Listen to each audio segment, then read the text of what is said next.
అడగడం అన్నది కనుక నిజం అయి ఉంటే అది కూడా ఏంటి లూలుకి విచిత్రమైనటువంటి లెక్క ఏంటంటే విశాఖలో 2000 కోట్ల భూమిని 14 ఎకరాల భూమి అన్నమాట చదరపడుక్కి నెలకు ₹1.5 లెక్క చదరపడుక్కి లీజ్ కింద నెలకు ₹1.5 అదే లూలుకి విజయవాడలో 156 కోట్ల పెట్టుబడి పెట్టేది అది 600 కోట్ల రూపాయల విలువైన భూమి ఇది 600 కోట్ల రూపాయల విలువైన భూమి 4 ఎకరాల భూమి వాస్తవంగా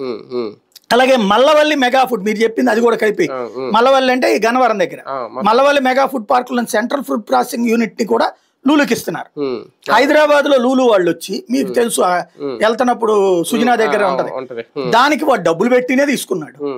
అట్లాగే అది దాంట్లో ఏమి తక్కువేం లేవు ఇప్పుడు హైదరాబాద్ కంటే తక్కువ రేటుకి ఎక్కడ అమ్మని చెప్పు నువ్వు పోని అంత బెనిఫిట్ ఇస్తున్నప్పుడు అదేమన్నా ఉందా లేదు అక్కడికంటే 30% డిస్కౌంట్ ఇక్కడ ఎప్పుడు ఉండాలని చెప్పు ఆ ప్రయోజనం ప్రజలకు అందాలి కదా లేకపోతే ఎట్లా ఇంకొకటి అసలు ఆర్టీసీ బస్ స్టాండ్ అనేటటువంటి దాంట్లో వీడిచ్చే ఉద్యోగం ఏంటి అసలు ఎందుకు ఇవ్వాలంటున్నా నేను షాపింగ్ మాల్ కి వీడి ఆర్టీసీ బస్ స్టాండ్ అనేటటువంటి ఇప్పుడు మెయిన్ బస్ స్టాండ్ లో ప్రాబ్లం వస్తే ట్రాఫిక్ ఇక్కడికి తెచ్చి పెట్టుకోవచ్చు అది గవర్నర్ పేట డిపో కింద పనిచేస్తుంది ఇప్పుడు ఆ బస్సులన్నీ ఎడబెడతా నువ్వు తీసుకెళ్ళి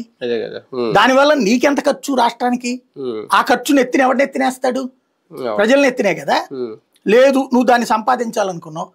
దాన్ని తీసుకెళ్ళి ఆర్టీసీ ఇప్పుడు ఈ ఉచిత ప్రయాణాల వలన దాన్ని ఏం చేస్తున్నారు మీరు నష్టాల పాలు చేస్తున్నారు ఈ నష్టాలు ప్రభుత్వం రీఎంబర్స్ చేస్తుందా